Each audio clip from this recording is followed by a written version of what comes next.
Bienvenue à tous, je suis ravie de vous accueillir sur Pépin Podcast, qui a pour mission de mettre en avant des héros ordinaires. Les personnes que vous allez entendre ont décidé de se battre chaque instant dans un quotidien bouleversé par une maladie, un accident, un handicap ou une épreuve qui a chamboulé leur vie. Je m'appelle Pauline, je suis sensible depuis toujours aux histoires et parcours de vie atypiques et j'ai décidé qu'il était temps de mettre à profit mon accent chantant pour faire ce que j'aime le plus au monde. Partager et échanger avec des personnes remarquables et inspirantes. J'espère que ces témoignages vous aideront à mieux vivre vos petits et grands pépins. Pour ce nouvel épisode, je suis ravie de vous proposer ma conversation avec Estelle Ast. Maman d'un jeune adolescent de 15 ans, elle nous raconte son combat contre l'autisme, ou plutôt pour inclure l'autisme dans la société. À travers cet épisode, vous allez notamment découvrir pourquoi elle est restée 8 heures en haut d'une grue de chantier et comment elle a gagné un prix au concours Lépine avec son application WatchHelp. L'épisode est un peu plus long que d'habitude, mais il me semblait important de ne pas être limité par le temps pour parler d'un sujet aussi vaste que l'autisme. Je suis donc très fière de vous faire découvrir le combat de cette maman hors du commun. Bonne écoute. Bonjour Estelle, je vous remercie d'être avec moi aujourd'hui pour répondre à mes questions.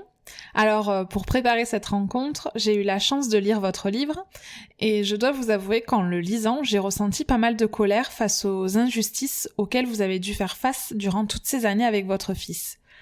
Aujourd'hui, Alan a 15 ans et j'avais la naïveté de penser qu'en France, des choses avaient été mises en place pour accueillir les enfants aux besoins spécifiques.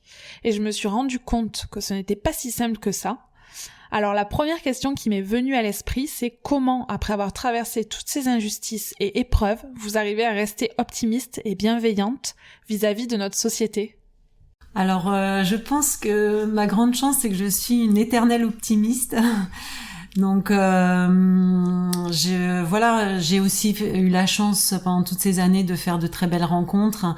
Moi, je dis souvent que dans ce milieu de l'autisme, on est confronté à la fois à ce qu'il y a de plus difficile, au côté le plus sombre, mais aussi à ce qu'il y a de plus beau. C'est-à-dire que, malgré toutes les difficultés qu'on a pu rencontrer, malgré toutes les injustices qu'on a pu subir, j'ai malgré tout au long de mon parcours, eu la chance de rencontrer vraiment des belles personnes qui nous ont énormément aidés.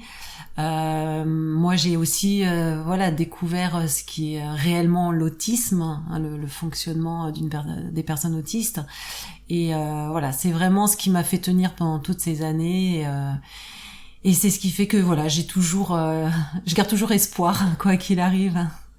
Si vous êtes d'accord, avant de parler de votre combat avec Alan, j'aimerais savoir un petit peu quel genre de femme vous étiez avant sa naissance. Est-ce que vous étiez déjà sensible au monde du handicap ? Qu'est-ce que vous connaissiez de l'autisme ? Alors, pas du tout. C'est-à-dire que c'est un monde, entre guillemets, qui m'était totalement étranger.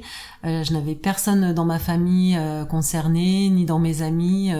Je n'étais pas du tout confrontée au monde du handicap de manière générale. Donc moi à l'époque, en fait j'étais un peu, comme je dis souvent, en mode businesswoman, à qui tout réussissait. J'avais un super boulot, je gagnais très bien ma vie depuis de longues années. Tout allait bien, tout me souriait. Donc j'ai vraiment été, on va dire, téléportée du jour au lendemain dans un monde parallèle en quelque sorte, qui m'était totalement inconnu. Comment s'est passé au début la grossesse, l'accouchement ? Est-ce qu'il y avait quelque chose de différent parce que vous avez eu une fille avant d'une première union ?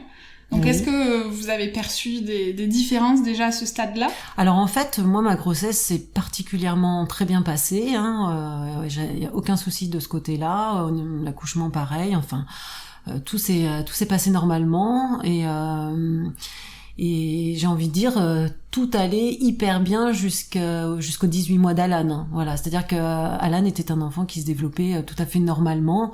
Quand on regarde des vidéos de lui quand il était tout bébé, on ne voit absolument rien.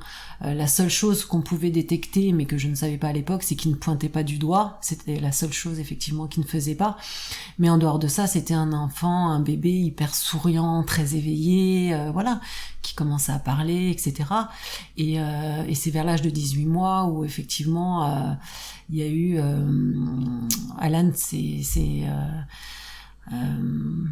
métamorphosé entre guillemets en un bébé voilà qui se renfermait, qui avait perdu tout son langage en quelques semaines, qui devenait coléreux, à fleur de peau, etc. Donc voilà, il y a eu un gros changement vers ces 18 mois. Et moi, effectivement, comme j'avais déjà été maman avant, même s'il y avait une grosse différence d'âge, puisque mon fils et ma fille ont 10 ans de différence, mais voilà, moi j'ai très vite senti qu'il y avait quelque chose qui n'allait pas. Et justement, quels sont les premiers signes qui vous ont alerté ? Alors en fait, moi c'est vraiment ce changement de comportement chez Alan qui m'a alertée. Je veux dire, d'un bébé hyper souriant, hyper joyeux, il devenait un enfant voilà beaucoup plus renfermé, très qui piquait des crises pour un oui, pour un non, qui ne s'exprimait plus que par cris, par pleurs, par sons. Voilà, donc c'était assez perturbant, on va dire.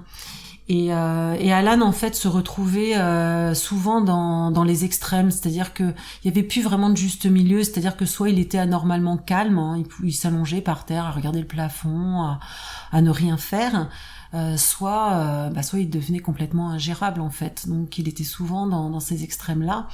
Et Alan, en fait, à partir vers 18-19 mois, est vraiment devenu une véritable énigme pour nous. C'est-à-dire qu'on ne comprenait pas du tout ce qui se passait. Et voilà, et donc pendant plusieurs mois, on s'est interrogé et un jour, on a pensé à l'autisme. Ouais. Est-ce que vous pouvez nous raconter qui vous avez consulté pour confirmer ce diagnostic et comment s'est passée l'annonce du diagnostic ? Alors en fait, à partir du moment où, avec mon ex-mari, on a émis la possibilité qu'Alan soit autiste, bon déjà le fait qu'on soit deux et y penser était particulièrement inquiétant, parce qu'en plus, curieusement, on n'y connaissait absolument rien en autisme, donc je saurais même pas vous dire pourquoi ça nous a traversé l'esprit.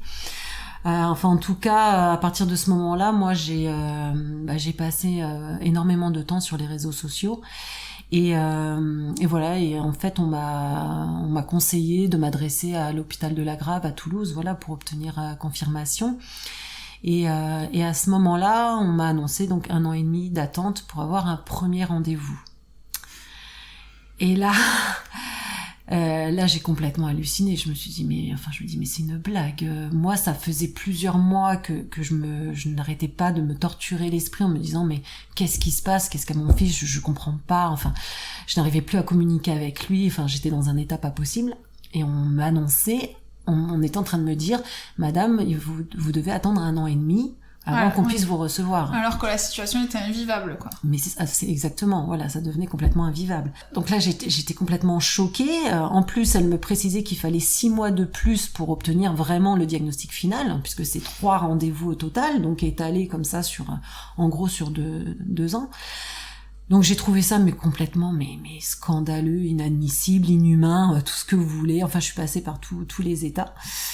Et voilà, c'est vraiment la première fois où j'ai été confrontée à toutes les défaillances de notre système, voilà, dans le milieu du handicap. Donc je me suis dit mais c'est hors de question. Voilà, donc là c'est vraiment la première fois où je me suis mise très en colère, où j'ai vraiment pas supporté. Donc j'ai dit non, moi j'attendrai pas 1 an et demi, c'est juste pas possible. Donc je suis retournée sur les réseaux sociaux en criant au scandale, etc. Et voilà, et Dieu merci, je suis tombée sur la présidente d'une association qui m'a dit écoutez, je vois que vous êtes sur Toulouse, je connais telle personne, donc une psychologue qui était spécialisée dans l'autisme, qui a la réputation de pouvoir poser des diagnostics sur des très jeunes enfants, parce que faut savoir qu'à l'époque c'était hyper rare, un enfant diagnostiqué à 2 ans, c'était quasiment du jamais vu. Donc elle me dit, elle a l'habitude de poser des diagnostics chez les tout petits, certes pas aussi jeunes que votre fils, mais vraiment allez-y, allez la voir. Et justement, vous en avez parlé. Selon vous, comment se fait-il que le diagnostic des enfants autistes est difficile à poser et du coup se fait souvent très tardivement ? Parce qu'en fait, le gros problème qu'on a en France, c'est que tous les professionnels, enfin la grande majorité des professionnels de santé ne sont pas du tout formés à l'autisme. Moi, pour vous donner un exemple, quand j'avais amené Alan chez mon généraliste, je lui ai dit à un moment donné, je lui ai dit écoutez, moi je pense qu'Alan est autiste. Elle m'a ri au nez. Clairement, elle m'a ri au nez. Et moi, quand j'en parlais, avant qu'Alan ait son diagnostic, tout le monde me prenait pour une dingue. Je me disais, mais ça va pas bien, quoi. Et ça, que ce soit mon entourage ou que ce soit les médecins, enfin, c'est vraiment le gros problème qu'on a en France. On parle souvent d'errance médicale et c'est réellement ça. C'est-à-dire que vous avez des familles qui sont baladées de professionnels en professionnels, qui voient tout un tas de médecins, de professionnels en libéral, des psychologues, des psychomotriciens, des pédiatres, etc. Et en fait, entre confrères, ils se renvoient un peu tous la balle parce que ils sont face à l'inconnu, ils comprennent pas non plus ce qui se passe. Et résultat, ça met des années et des années avant que ces familles aient la chance de tomber enfin sur quelqu'un de formé et qui détecte immédiatement les signes de l'autisme. C'est dramatique, mais c'est vraiment le gros problème qu'on a en France. Pour vous donner une idée, quand on décide de faire médecine, en 7 ans de médecine, l'autisme, ça doit être 1 heure sur 7 ans. C'est aborder 1 heure.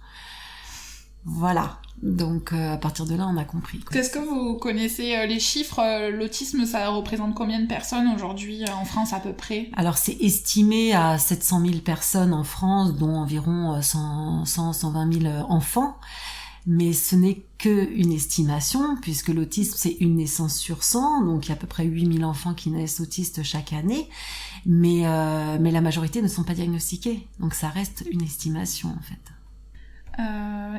J'imagine que, pour revenir à votre histoire, quand donc vous avez rencontré cette psychologue et qu'elle a posé un diagnostic assez rapidement, oui. Et à ce moment-là, est-ce que vous avez de suite réalisé tous les combats que vous allez devoir mener, ou est-ce qu'il y a eu quand même une période de déni? Enfin, j'imagine le processus classique de l'acceptation, ou de suite vous êtes allé au front? Alors moi je n'ai pas eu de période de déni parce que j'avais un besoin viscéral de réponse. Au contraire, il fallait absolument que je sache. Donc d'un côté ce diagnostic me terrorisait, mais j'en avais absolument besoin. J'avais besoin de poser des mots sur ce qui se passait. Donc alors je vous dis pas que ça a été simple dans les semaines qui ont suivi, hein. Je veux dire, moi clairement mon monde s'est effondré ce jour-là. Mais par contre, j'ai pris les choses en main immédiatement. Donc cette psychologue, moi, m'a dirigée vers une autre psychologue qui rentrait des États-Unis, qui s'était formée pendant 1 an à l'ABA et qui venait de rentrer sur Toulouse. Donc ça a été une chance incroyable parce que je lui ai tout de suite confié mon fils et donc Alan a pu bénéficier très rapidement de ce type de prise en charge. C'est quoi la méthode ABA? Alors, l'ABA, donc quand vous traduisez de l'anglais en français, ça donne analyse appliquée du comportement. Voilà, donc pour faire en très très résumé, c'est-à-dire qu'en fait on va, si vous voulez, évaluer les compétences de l'enfant, c'est-à-dire qu'on va se dire voilà, il a tel âge, normalement à cet âge-là il est censé faire ça, bon, il doit être à ce niveau-là, bon, aujourd'hui il en est là, et on va vraiment fixer des micro-objectifs pour l'amener à tel ou tel apprentissage. Voilà, dans différents domaines de compétences.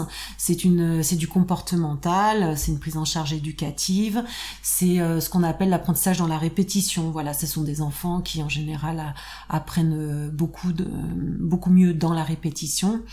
Voilà, donc en gros ça consiste en ça. Et voilà, donc Alan a eu la chance de bénéficier de ce type de prise en charge, mais bon, c'était payant, hein, c'est du libéral, c'est une prise en charge qui est chère. Donc il a fallu que je me batte tout de suite, que j'aille me battre auprès de la MDPH, la Maison départementale des personnes handicapées, pour obtenir des allocations, pour pouvoir financer ce type de prise en charge.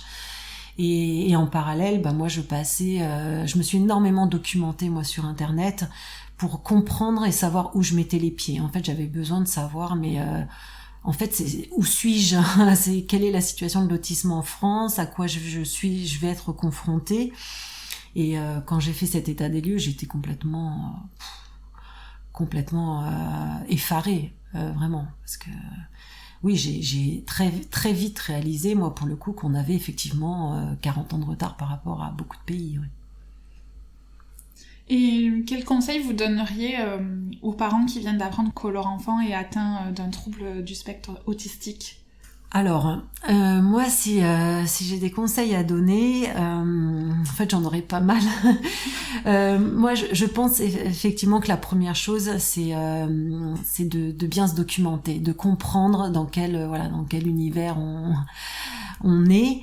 Parce qu'à partir du moment où on a cette connaissance, c'est plus facile après d'aller chercher des solutions. Quand on connaît bien le milieu, quand on comprend comment ça fonctionne, quand on connaît toutes les dérives et tous les manques, on va dire, dans le domaine, c'est plus facile après, de mieux s'armer pour y faire face. Et si j'ai un autre conseil à donner, c'est de jamais rien lâcher, en fait. Je crois que c'est le meilleur conseil que je puisse donner. C'est un véritable parcours du combattant et il n'y a pas de secret. Moi, je dis souvent, mon livre n'a rien d'une recette magique, comme vous avez pu le constater. C'est vraiment la clé. Moi, je pense que c'est vraiment la persévérance. C'est ne jamais abandonner, ne jamais baisser les bras, ne jamais rien lâcher. Et il y a que comme ça qu'on y arrive. Et je conseille aussi souvent beaucoup aux parents de lire des livres, mais qui sont écrits par des personnes autistes. Parce que pour moi, c'est vraiment l'idéal pour comprendre exactement comment fonctionnent les personnes autistes. C'est elle qui l'explique le mieux, de très loin de là. Donc moi, j'ai lu beaucoup de livres écrits par des personnes autistes et ça m'a énormément apporté par rapport à mon fils, pour comprendre son fonctionnement et pour pouvoir m'adapter justement et agir au mieux avec lui. Ouais. Alors normalement c'est plutôt les questions que je pose à la fin, mais est-ce que justement il y a 2-3 livres que vous pouvez nous conseiller Alors moi je vais surtout en fait vous en conseiller un. Le vôtre. Non. Oui, j'ai oublié de dire le titre évidemment de votre livre, mais de toute façon je le mettrai dans les notes de l'épisode. Donc le titre du livre c'est Tu peux lâcher ma main. Qui est sorti donc depuis le 31 mars et qui est disponible en vrai ou en virtuel dans toutes les librairies, voilà. Tout à fait. Donc non, ça serait pas le mien que je conseillerais en premier. Restons humbles. Non, moi il y en a un que je mets tellement en haut de la pile que s'il y en a bien que je conseille, c'est celui-là. C'est l'autisme expliqué aux non-autistes de Brigitte Harrison, donc qui elle-même est autiste et qui explique, je trouve à merveille, vraiment le fonctionnement, comment c'est vraiment expliqué de l'intérieur, j'ai envie de dire. Et moi j'ai adoré ce livre et il m'a beaucoup apporté. Justement, en parlant de votre livre, vous parlez beaucoup de votre fille qui a été d'un grand soutien durant toutes ces années.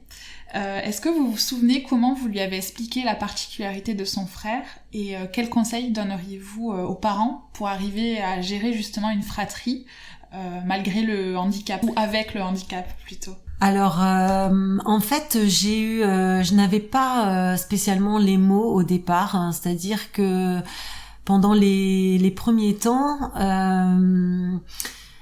quand Joanne me demandait c'est quoi l'autisme, je n'arrivais pas spécialement bien à lui expliquer. Alors, je lui expliquais avec mes mots, avec le peu de connaissances que j'avais. Mais en fait, je crois au final que Joanne a découvert ce qu'était vraiment l'autisme, un peu comme nous, c'est-à-dire à travers Alan, au jour le jour, en fait, au quotidien. Et à aucun moment, on a pu vraiment lui donner une explication claire, posée, parce que nous-mêmes, on était vraiment dans le brouillard. Mais par contre, aujourd'hui c'est différent parce que, j'ai du recul aussi, mais il y a plein d'ouvrages qui existent aujourd'hui. Alors j'ai plus forcément les titres en tête, mais il existe plein d'ouvrages qui sont destinés à la fratrie et qui justement expliquent ce qu'est l'autisme. Donc ça s'adresse aussi bien à la fratrie que aux écoles pour les autres élèves dans la classe pour qu'ils comprennent, etc. Et je les trouve vraiment très bien faits en général. Donc moi si j'avais pu, voilà, c'est le genre de petit livre que j'aurais acheté à ma fille. Mais bon, ça s'est pas passé comme ça, oui. Et au niveau de l'école, est-ce que Alan a pu aller à l'école toute son enfance ? Alors oui, mais alors ça a pas été simple, j'ai envie de dire. En fait, quand Alan a eu 4 ans, on a décidé de le scolariser parce qu'à 3 ans, c'était beaucoup trop tôt, il avait beaucoup trop de troubles du comportement. Donc on s'est adressé à l'école du village, l'école à côté de chez nous. Et en fait, on a eu un accueil totalement scandaleux et déplorable. Donc il était clairement pas le bienvenu. Donc, du coup, moi, à l'époque, j'ai décidé de me tourner vers une école alternative, comme on dit, une école Montessori, et qui, pour le coup, était vraiment magique, enfin, complètement adaptée à des enfants comme Alan, parce que la pédagogie Montessori, c'est pas, on demande pas à l'enfant de s'adapter à son environnement, c'est le contraire, c'est l'environnement qui s'adapte à l'enfant, et ça fait vraiment toute la différence. Et du coup, moi, Alan a fait toute sa maternelle dans une école Montessori.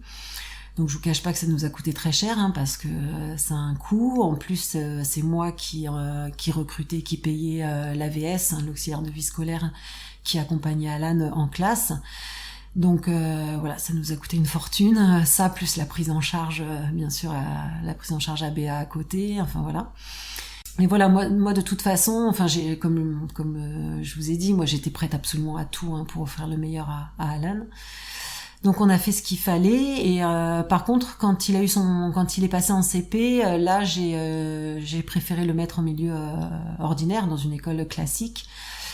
Et là, j'ai dû faire quand même visiter une dizaine d'écoles avant d'avoir en face des gens qui me donnent l'impression qu'Alan était le bienvenu, qu'ils avaient envie de s'investir, etc.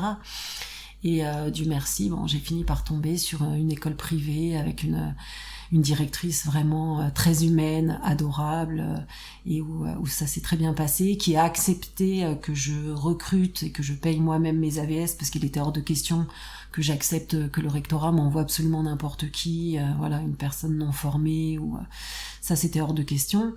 Donc elle était complètement d'accord là-dessus.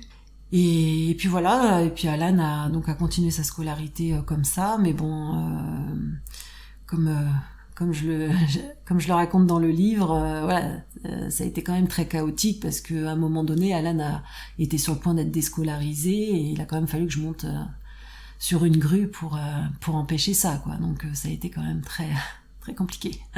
À quoi vous avez pensé ce matin-là quand vous avez décidé de monter sur la grue? Vous vous êtes dit je suis folle ou Pas du tout. Non, qu'est-ce qui Alors je me suis pas posé la question. Vous avez à aucun moment douté Pas à aucun moment. Vous étiez déterminée, quoi. Ah mais complètement.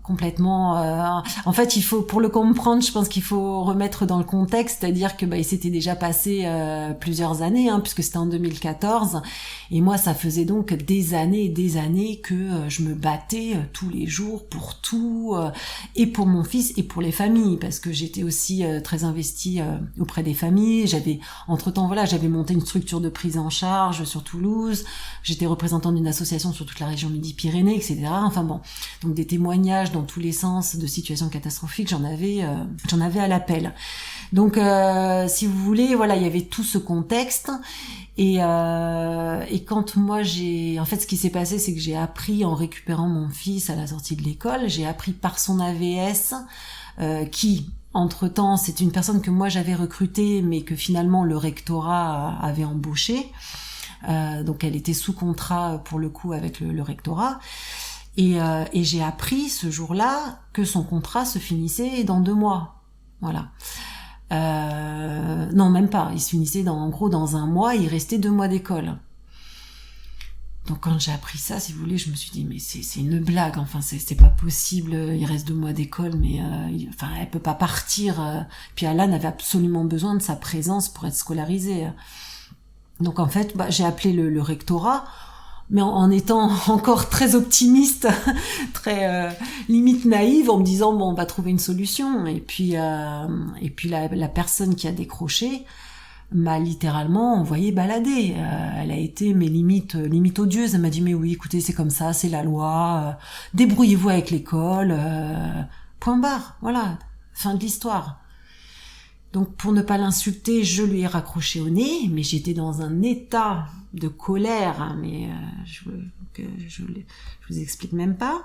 Et je suis remontée dans ma voiture avec Alan, et en fait, en remontant les allées Jean Jaurès à Toulouse, j'étais arrêtée à un feu rouge, et j'ai tourné la tête et j'ai vu cette grue. Voilà. Et là, voilà, c'est la première chose qui m'a traversé l'esprit. Je me suis dit, allez, après-demain, je monte. C'est bon, il y en a marre, il y en a vraiment ras-le-bol, je n'en peux plus. J'avais besoin de crier au scandale. Voilà, j'avais besoin en fait que les gens sachent à quel point la situation était catastrophique pour les familles d'enfants autistes ou d'enfants handicapés de manière générale. Voilà. Et à cette seconde-là, quand je me suis dit ça, c'était dans ma tête, c'était clair et net. À aucun moment donné, j'ai remis cette action en question. Donc voilà, l'après-midi même, j'étais dans les magasins en train d'acheter des draps pour les banderoles, des bombes de peinture, etc. Enfin tout ce qu'il fallait. Et voilà. Et 2 jours après, j'étais en haut de la grue. Oui, et vous racontez très bien cet événement-là dans le livre, et notamment les échanges que vous avez eus avec le négociateur de la police. Je laisse au lecteur découvrir. Et comment vous expliquez qu'il existe peu de structures à adapter aux personnes autistes en France et qu'il faille se battre pour obtenir des droits qui sont censés être légitimes, plus que légitimes même? Alors, en fait, pour le comprendre, il faut remonter des années en arrière, si vous voulez. En gros, il y a ce qu'on appelle la mainmise de la psychiatrie psychanalytique en France. Donc, ça remonte à Freud, Lacan, Bettelheim, etc. C'est-à-dire que les mamans ont été tenues responsables de l'autisme de leur enfant pendant des années. Hein. On nous appelait les mères frigidaires. Voilà. C'est-à-dire qu'on était tellement froides que nos enfants se renfermaient sur eux-mêmes et devenaient autistes. Hein. Donc je vous explique pas le délire. Mais et le père n'a pas de rôle. Hein, non, bien sûr, non, c'est jamais la faute du père. C'est toujours la faute de la mère, c'est bien connu. Petite parenthèse. Voilà, petite parenthèse. Et c'est terrible parce que ça nous a poursuivis pendant des années, mais à tel point que c'est encore le cas aujourd'hui. Hein, faut pas se leurrer. Donc même si c'est quand même moins présent et que heureusement les psychanalystes perdent de plus en plus de terrain dans le milieu de l'autisme, heureusement, c'est encore très présent en France. Donc si vous voulez, on a baigné dans cette atmosphère, dans cette mentalité pendant des années et des années. Donc l'autisme était considéré comme une psychose, comme une maladie psychiatrique, vous voyez. Et puis comme c'est le cas en France depuis toujours, j'ai envie de dire, on a cette foutue manie de vouloir cacher les personnes handicapées, les personnes différentes. À une époque, les personnes trisomiques, vous n'en croisiez quasiment pas. On les voyait pas dans les écoles, hein, voilà. Et les personnes autistes, c'est exactement la même chose.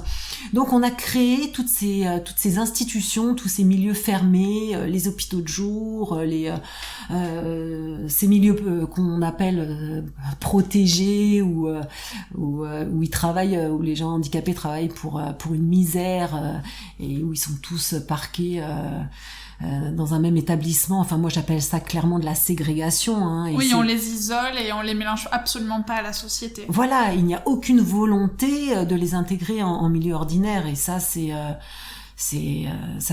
le cas depuis très très longtemps.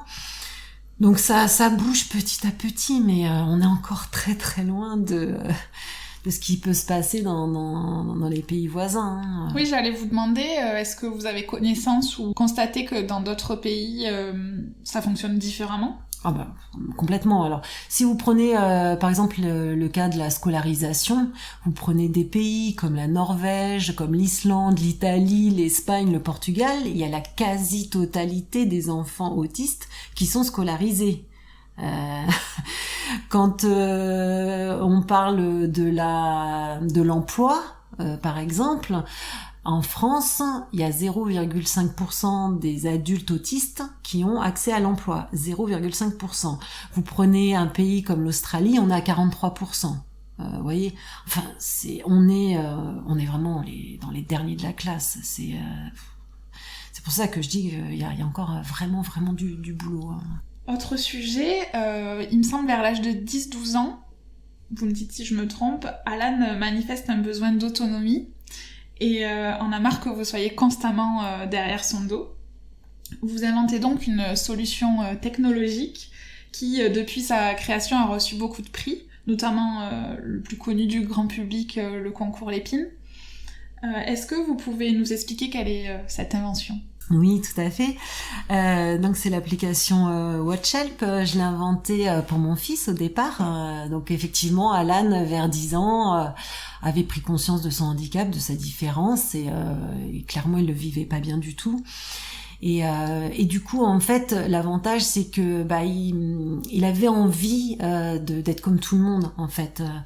Il voulait faire il voulait faire les choses comme tous les enfants de son âge, mais il n'en avait malheureusement pas encore les capacités. Et donc, en fait, Alan savait faire pas mal de choses, mais je devais être constamment derrière lui à lui répéter sans cesse tout ce qu'il devait faire, et vraiment, ça l'exaspérait. Donc moi, ça m'épuisait, lui, ça l'exaspérait, ça déclenchait des crises pas possibles. Et du coup, je me suis dit, il faudrait que je trouve un système qui le guide au quotidien, dans toutes les tâches du quotidien, sans que j'ai besoin d'être constamment derrière lui. Et en fait, à force de réfléchir, je me suis vraiment creusé la tête. Et à un moment donné, je me suis dit, mais en fait, la montre connectée serait l'outil idéal parce qu'il l'aurait toujours sur lui, donc fixé au poignet. Et je me suis mise à imaginer, une application grâce à laquelle je pourrais envoyer des consignes sous forme d'images, parce qu'à l'époque, moi, il était dans l'apprentissage de la lecture, mais il lisait pas encore vraiment. Donc sous forme d'images ou de textes, etc. Enfin voilà. J'ai commencé à réfléchir à tout ça, et donc j'ai acheté une montre connectée, et en étant persuadée que ce type d'application existait déjà. Et quand j'ai reçu la montre, j'ai cherché l'application et je ne l'ai jamais trouvée. Donc je me suis dit, je vais l'inventer moi-même, tout simplement. Oui. Voilà, on n'a jamais mieux servi que par soi-même. Voilà, donc le concept de l'application, c'est ça. En fait, on peut créer des séquentiels, c'est-à-dire une succession de tâches à réaliser les unes derrière les autres. On les programme dans un planning, elles se déclenchent automatiquement sur la montre ou sur le smartphone, parce que ça fonctionne aussi avec un simple smartphone. Et la personne, comme ça, est guidée dans toutes les tâches du quotidien. Ouais. Super, et je conseille d'ailleurs d'aller jeter un œil sur le site internet de WatchHelp qui est hyper bien fait, hyper complet. Il y a même une vidéo qui explique comment faire accepter la montre à son enfant si c'est compliqué pour lui d'accepter quelque chose autour de son poignet. Donc vraiment bravo. Merci. On va parler un petit peu du regard des autres. Déjà, est-ce que le regard des autres vous a déjà pesé, et est-ce que vous avez déjà reçu des remarques désobligeantes ? Oui, alors ça a été vraiment une des choses les plus dures à gérer au départ. C'est vraiment le regard des autres, parce que, comme je vous disais, Alan avait beaucoup de troubles du comportement, donc il pouvait faire des crises absolument n'importe où, dehors, dans les magasins, etc. Et le regard des autres est quelque chose de très très dur. Et on met beaucoup de temps, en fait, à s'y habituer, même si on s'y habitue jamais vraiment, je pense. Donc pour moi, ça a mis beaucoup de temps, ça a été très très compliqué, jusqu'à ce qu'un jour, j'ai un peu une sorte de déclic en me disant, en fait, maintenant je m'en fiche. En fait, voilà, peu importe. J'ai mis ma carapace, comme je le dis dans le livre. L'idée de ne plus du tout tenir compte de ce que pouvaient dire ou penser les gens, de manière générale. Mais oui, c'est quelque chose de très compliqué. Après, il peut y avoir des remarques particulièrement blessantes. Par exemple, quand vous prenez une place handicapée, voilà, parce que vous avez besoin de vous garer juste à côté au cas où il faut sortir en catastrophe du magasin parce que votre enfant devient ingérable. Et là vous prenez des remarques parce que mon fils il est pas en fauteuil roulant, c'est ce qu'on appelle un handicap invisible. Quand vous voyez Alan, personne dirait qu'il est handicapé. Donc les gens comprennent pas parce que pour eux être handicapé ça veut dire forcément avoir un handicap physique. Donc vous prenez des remarques, des insultes, etc. Et là oui c'est compliqué, oui.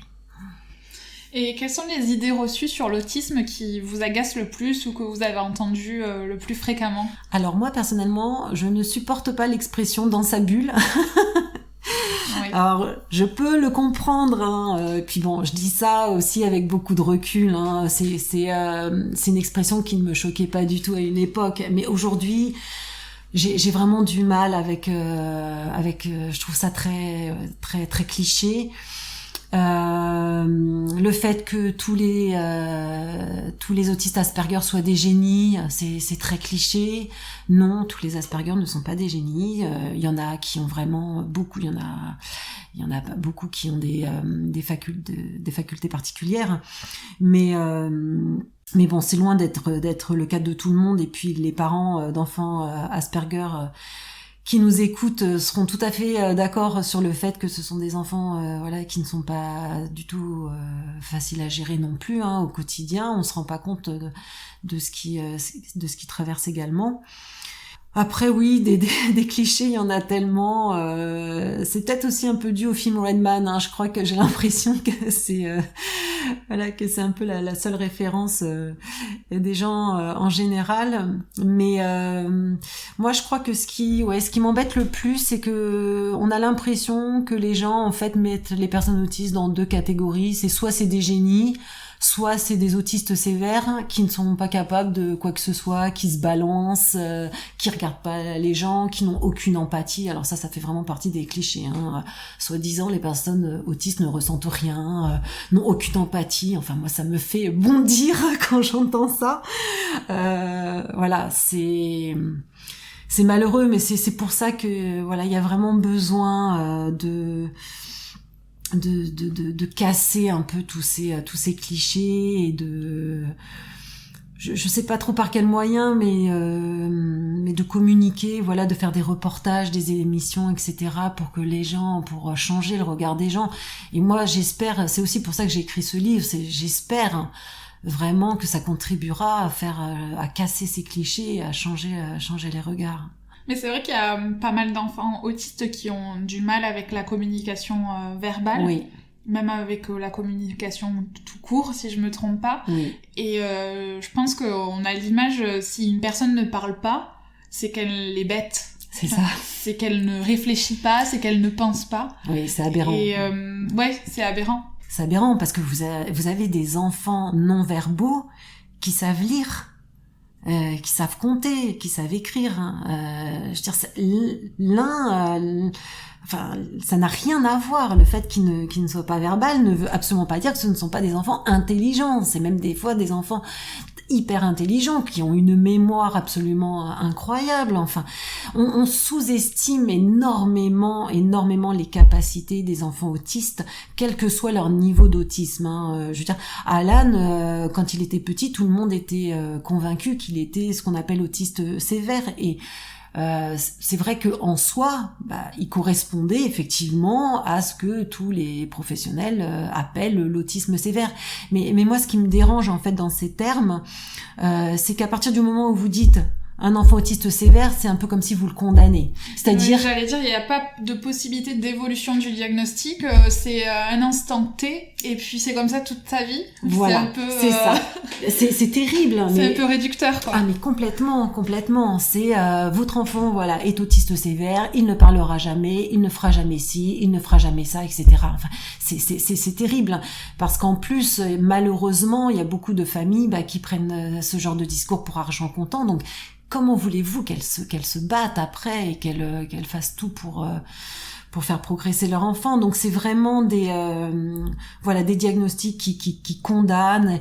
Donc moi je trouve que ce serait quand même 100 fois plus constructif, voilà, de dire bon, oui, il est autiste, bien sûr, on a besoin de le savoir, on a besoin de ce diagnostic pour pouvoir mettre une prise en charge adaptée en face, mais à un moment donné, voilà, ça serait bien qu'on se donne quand même la peine d'aller chercher toutes ces compétences, toutes ces capacités, qu'ils soient verbales ou non, qu'il ait des troubles du comportement ou non, etc. Voilà, c'est essentiel, ouais. Et dans votre livre, il y a plusieurs poèmes, dont un où vous avez écrit « Je fais parfois ce rêve heureux que l'on te voit avec mes yeux ». Alors, comment vous le voyez, votre fils ? Quelles sont ses forces et quelles sont ses faiblesses ? Alors, mon fils, il est... comment dire ? Moi, je le vois comme... dans mon livre, en fait, je le compare à Lilou, dans le film Le 5e élément. Et vraiment, c'est complètement ça. C'est-à-dire que Alan a vraiment une pureté d'âme qui est absolument fascinante. Comme je l'explique dans mon livre, en fait, Alan peut passer des heures sur Internet à étudier les guerres dans le monde, et il va désespérément chercher une explication. Il va me dire mais maman, ça sert à quoi ? Pourquoi il y a des gens méchants ? C'est une véritable interrogation chez Alan. C'est en fait pourquoi le mal existe, pourquoi les gens se font du mal, et vraiment ça le préoccupe énormément. Alan a encore ce regard qu'on ne voit que chez les tout petits, vous voyez, cette innocence, cette insouciance, c'est très marqué chez Alan. Et ce que j'adore aussi chez lui, qui est vraiment spécifique aux personnes autistes, c'est qu'il est sans filtre. Moi, j'ai déjà toujours aimé et j'ai toujours été très à l'aise avec les personnes nature, vous voyez, qui ne font pas semblant, qui disent clairement les choses, même si c'est pas facile à entendre, même si c'est dérangeant, mais voilà, qui est cette spontanéité, cette honnêteté.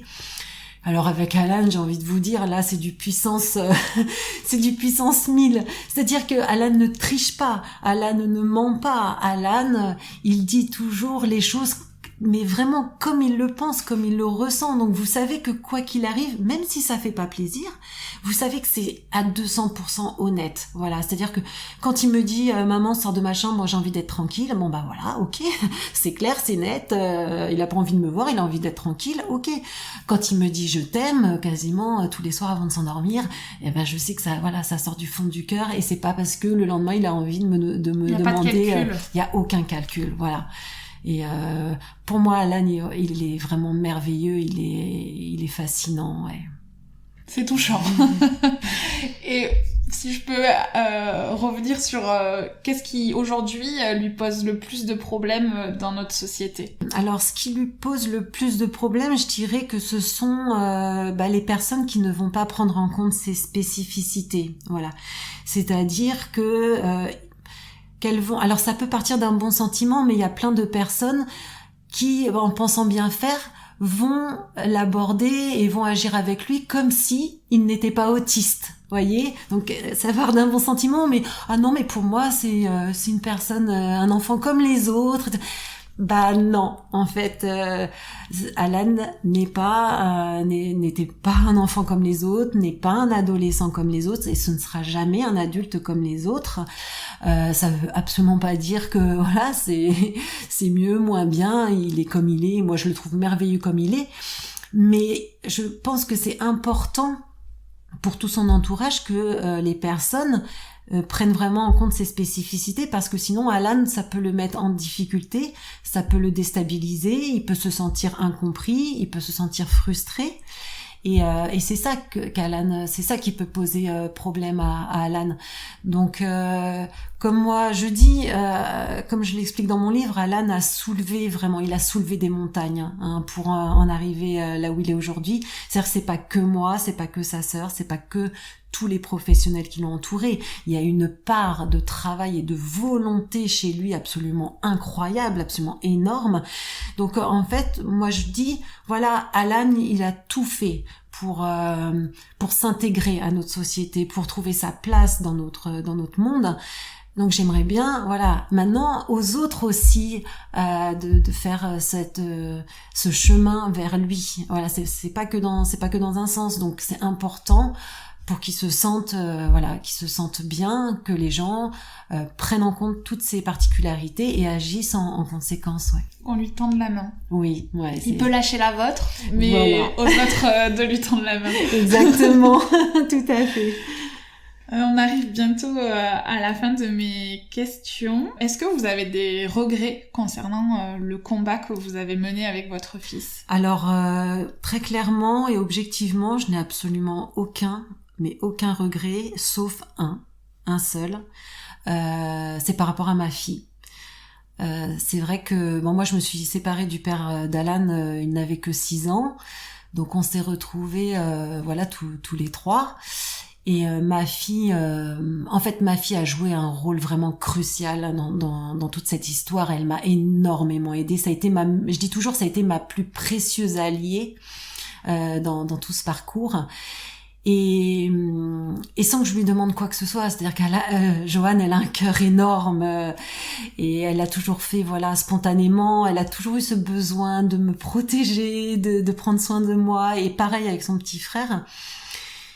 Ouais, je pense qu'à un certain moment, je l'ai pas assez préservé, j'ai pas été suffisamment attentive à certaines choses et Joanne s'est retrouvée dans des situations très dures, très compliquées à gérer. On parlait notamment du regard des autres.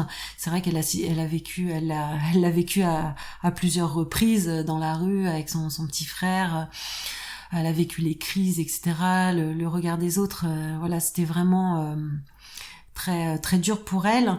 Et en fait, je lui ai confié des responsabilités qu'elle n'aurait pas dû avoir, je pense, à son âge. Elle était ado, elle était jeune, elle avait 15-16 ans. On sait pas le genre de situation qu'une ado est censée gérer. Donc je dirais que c'est mon seul regret. Si je pouvais revenir en arrière, je pense que je lui en demanderais moins et j'aurais géré certaines choses différemment pour la préserver davantage. Ouais. Et quand vous regardez en arrière, qu'est-ce qui vous rend le plus fier aujourd'hui ? Mes enfants sont pour moi, c'est ma plus belle réussite, vraiment, oui, complètement. Et enfin, qu'est-ce que l'on peut vous souhaiter pour l'avenir et qu'est-ce que l'on peut souhaiter à Alan ?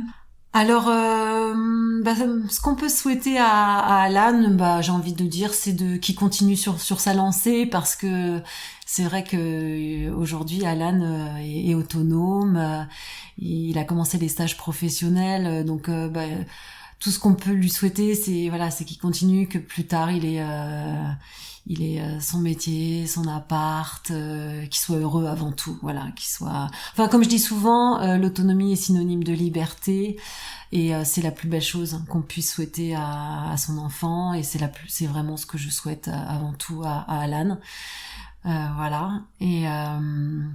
Et me concernant, que je puisse me souffler un peu, lever un peu le pied. Vous concentrer un peu plus sur vous. Voilà, commencer à m'occuper un petit peu de moi, ça serait pas mal, ouais. Je vous le souhaite alors. Merci beaucoup. Merci beaucoup Estelle pour votre temps et d'avoir répondu à mes questions avec passion. Avec grand plaisir, merci à vous. À bientôt. À bientôt, merci. Et voilà, l'épisode est terminé. Merci à Estelle pour ce super moment et merci à vous pour votre écoute. Si vous souhaitez en savoir plus sur l'application ou le livre d'Estelle, ainsi que sur les autres livres dont nous avons parlé, vous pouvez aller voir dans les notes de l'épisode. Dernière petite chose, si vous avez 2 minutes devant vous et que vous appréciez le podcast, n'hésitez pas à partager l'épisode autour de vous, à vous abonner ou à laisser un commentaire pour me donner vos impressions. Je vous serai éternellement reconnaissante. Merci beaucoup et à très vite pour un nouvel épisode.